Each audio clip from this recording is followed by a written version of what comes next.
Students इस question को देखिए, ठीक है। सैंपल प्रॉब्लम 3 कह रहा है in the given figure 9.2 P Q is the chord of the circle. ठीक है, ध्यान से चेक करिए, ये हमारे पास एक सर्कल है जो कि आपको दिख रहा होगा, पी क्यू इसका कॉर्ड है। ठीक है, पी क्यू इसका कॉर्ड है। उसके बाद कह रहा है कि yes and P T is the tangent. चलो अच्छे से बना लेते हैं इसको, P T is the tangent है ना, पी क्यू कॉर्ड है दिख रहा है और पी टी टेंजेंट है। तो ये देखिए, ये हमारे पास पी टी क्या, इस क्वेश्चन को मैं दो तरीके से कराऊंगा। ठीक है, ध्यान दीजिएगा, दोनों तरीके, दोनों मेथड को ध्यान से चेक करना है ना। पीटी टेंजेंट है, अगर पीटी टेंजेंट है तो देखिए इसको हमने ज्वाइन किया, ओ को पी से ज्वाइन किया, तो आपको पता है ओपी क्या है, रेडियस है। तो ये वाला टोटल एंगल ये 90 हो जाएगा, क्योंकि रेडियस टेंजेंट पे परपेंडिकुलर होता है। तो देखो ये एंगल टोटल हो गया 90 आपका। कौन सा एंगल, कौन सा angle, angle O P T 90 हो गया, है ना। एंगल ओ पी टी हमारे पास कितना हो गया, 90 डिग्री। और देखते हैं क्या दे रहा है, कह रहा है एंगल क्यू पी टी 60 है। जरा देखिएगा ध्यान से, एंगल क्यू पी टी 60 है, मतलब ये वाला देखिए, ये क्यू है, ये क्यू पॉइंट है, क्यू पी और टी, क्यू पी टी कितना है, ये वाले की बात कर रहा है, ये वाले की, मतलब ये 60 हो गया। ठीक है, अब सुनो, ये पूरा 90 है और ये अगर 60 है तो बताओ ये कितना बचा, ये ब्लैक वाला पूरा 90, मतलब ये पूरा 90, ये पूरा 90, 90 में से 60 माइनस करोगे तो ये वाला आ जाएगा 30, ये 90 है ब्लैक वाला, और ये कितना है 60 है, तो 90 माइनस 60 30 आ जाएगा। तो ये वाला एंगल हो गया 30। अच्छा, ऐसे क्वेश्चन में आपको एग्जाम में क्या पता, ये रेडियस ना दे तो ओ से पी को आपको ज्वाइन करना पड़ेगा, कंस्ट्रक्शन करना पड़ेगा, और ओ से क्यू को आपको ज्वाइन करना पड़ेगा, कंस्ट्रक्शन आपको करना पड़ेगा एग्जाम में। ठीक है, तो ये देखिए ओ क्यू। अब आप ध्यान से चेक करें students, triangle O Q P, ये वाला ट्राइंगल दिखा क्या, ओ क्यू पी में देखिए जितना लेंथ है ओ क्यू का, sorry O P is equal to O Q, अगर टू साइड्स इक्वल है तो आइसोसेलेस ट्राइंगल, तो दोनों एंगल भी इक्वल हो जाएंगे। कौन से, मतलब ये वाला एंगल जितना है उतना ही ये वाला एंगल हो जाएगा 30। भाई इक्वल साइड्स के ऑपोजिट वाले एंगल इक्वल होते हैं, तो ओपी के ऑपोजिट ये वाला एंगल और ओ क्यू के ऑपोजिट ये वाला angle, O Q O P equal है क्योंकि radius of the same circle, और इक्वल साइड्स के ऑपोजिट वाले एंगल भी इक्वल होते हैं, तो ये 30 तो ये भी 30 हो जाएगा। ठीक है, करेक्ट। नो, अब हम क्या करते हैं नेक्स्ट पार्ट में, फिर एंगल सम प्रॉपर्टी लगाते हैं।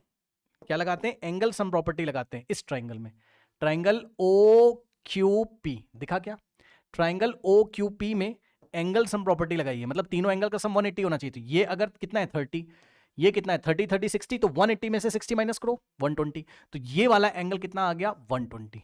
अब यहां तक आपको पहुंचना है। अब करने के दो तरीके हैं, ध्यान से सुनिए। पहला तरीका आसान है, पहले वो बता देता हूं, ध्यान समझो, इधर आओ, फिगर ये रहा। पहला तरीका ये है कि जब ये 120 आ जाए, ठीक है, तो आप क्या करें, यहां पे कोई भी पॉइंट ले लीजिए, इस पार्ट पे ये जो पोर्शन दिख रहा है यहां पे कोई भी पॉइंट ले लीजिए आप, रैंडम पॉइंट कहीं पे भी, यहां ले लो, सपोज एम ले लिया। अब आप क्या करें, कंस्ट्रक्शन करिए, एम को क्यू से ज्वाइन करो और एम को पी से ज्वाइन करो। इससे क्या फायदा होता है, देखिए इससे ये फायदा होगा कि आप वॉली थ्योरम लगा सकते हो जो आपने क्लास 9 में पढ़ी थी, क्या कि अगर हम सर्कल का आर्क ले लें, ये वाला आर्क दिखा क्या, आर्क ये वाला कौन सा, PQ आर्क, तो PQ ने सेंटर पे कितना एंगल बनाया 120, चेक कर लो भाई, आर्क PQ ने सेंटर पे कितना एंगल बनाया 120, सही है। तो सेंटर पे जितना एंगल बनाया, remaining part of the circle पे उसका हाफ बनाएगा। तो remaining part of the circle कौन सा हो गया, remaining part of the circle, भाई ये जो रेड कलर से दिखाया ये आर्क हो गया, PQ आर्क है, और remaining part of the circle क्या हो गया, ये देखिए ये हो गया remaining part of the circle blue वाला, ये हो गया remaining part of the circle blue वाला, और ब्लू वाले पे हमने पॉइंट एम लिया remaining part of the circle पे। तो इस आर्क ने सेंटर पे जितना एंगल बनाया वो किसका डबल होगा, इसका डबल होगा, यानी कि इसको कितना होना पड़ेगा, इसका हाफ, ये देखिए। ठीक, तो ये 120 है 60 हो गया। ठीक, या आप बोल सकते हो 60 है तो 120 हो गया, मतलब समझ रहे हो ना, ये हाफ सेंटर वाले का हाफ ये हो जाएगा, या इसका डबल ये हो जाएगा, ये आपको पता है। तो अब जैसे ये 60 आता है तो अब हम एक कोऑर्डिनेटर लेते हैं जो कि साइक्लिक कोऑर्डिनेटर है, ये देखिए कौन सा, एम क्यू आर पी, ये वाला, ये कोऑर्डिनेटर दिखा,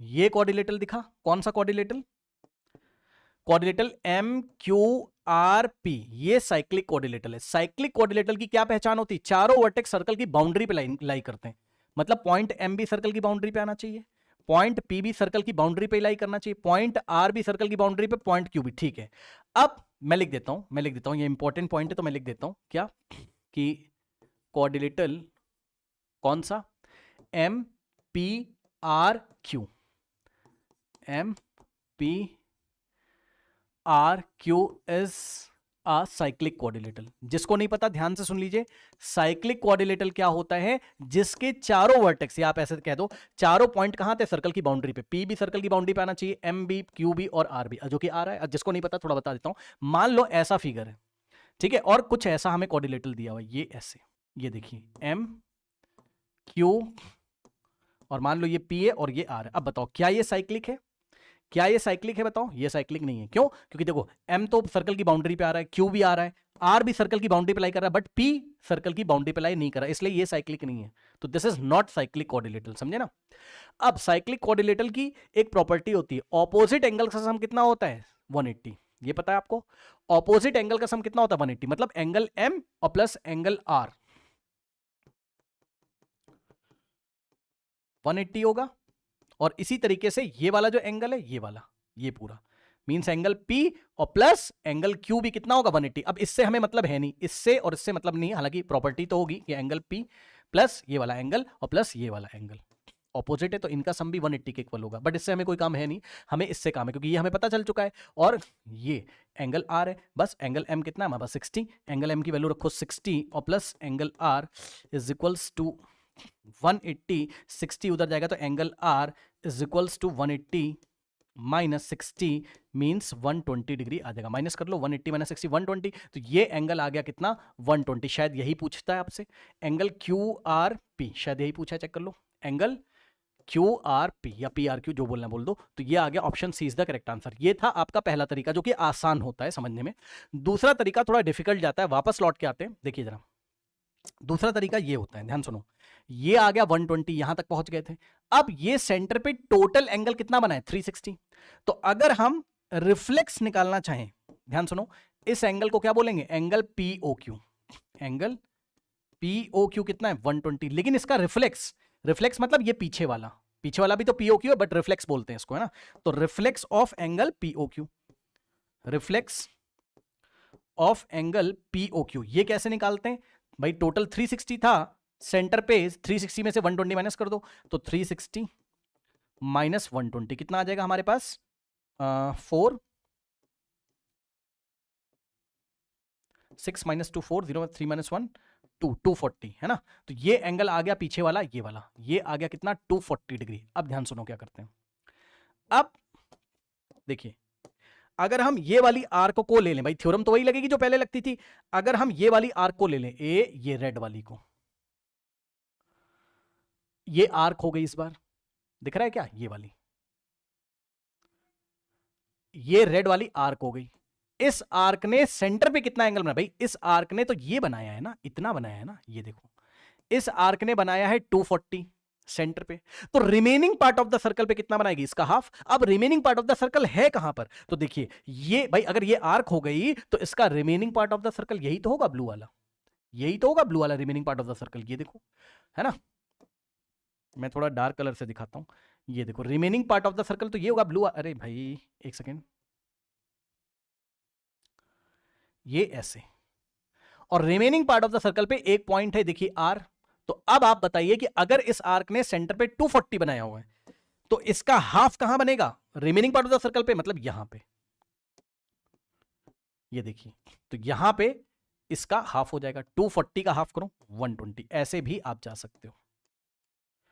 तो ये वाला जो एंगल है, यानी कि एंगल QRP या एंगल PRQ कितना हो गया, 120। Option C is the correct answer. तो दोनों तरीके मैंने आपको बता दिए, ठीक है ना। देख लीजिएगा, थ्योरम वही है क्लास 9th वाली, कि आर्क ने सेंटर पे जितना एंगल बनाया है वो रिमेनिंग पार्ट ऑफ द का डबल होगा, सेंटर पे इसका डबल। बस देखने का तरीका इस बार अलग है, ठीक है। चलिए अब हम नेक्स्ट क्लास में करेंगे, जाइए।